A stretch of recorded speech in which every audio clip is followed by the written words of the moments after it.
د کینیا له پلازمینې نایروبي څخه شاوخوا 128 کیلومتره لرې ماپراشا غونډۍ ته د کینیا او تنزانیا د ماسای قبیلې زرګونه غړي ورغونډ شوي.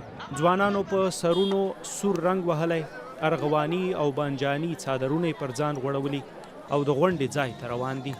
دا ځانګړي مراسم په هرو 10 کلونو کې یو ځل کېږي چې پکې ځوانو جنګیالیو ته د قبیلې د مشرۍ نوې ذمهوارۍ سپارل کېږي.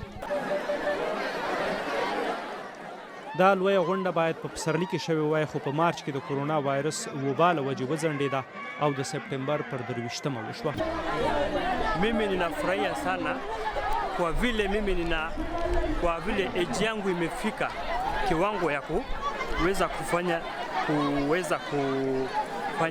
majukumu la nyumbani. Kwa hivyo kwangu mimi ninashukuru sana na ninafurahia sana. د ماسای یو مشر د نیکمرغۍ لپاره له خپلې خولې ځانګړې سپېڅلې اوبه ډوله مایع د ځوانانو په سر پاشي. دا قبیله په سواحلي ژبه خبرې کوي او ځوانو جنګیالیو ته موران ویل کېږي. په دې رسمي غونډه کې چې مشري ور وسپارل شي نو بیا هر یو وزي بلل کېږي.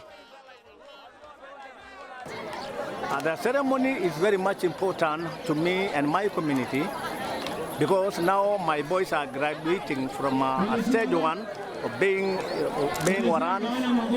Now they are coming to graduate to be Wazeis. د شاوخوا 15,000 خلکو غونډې لپاره شاوخوا 3,000 غویان او 13,000 بزې حلال شوي وي چې د خلکو د پلوڅ یو کیکر په لرګیو پخې کړي. غونډې ته د نویو ټاکلو مشرانو ښځې هم ورغلې وې چې رنګارنګ جامې اغوستې وې او نڅېدلې. د کینیا حکومت په وینا په هغه هیواد کې شاوخوا 12 لکه ماسای اوسي.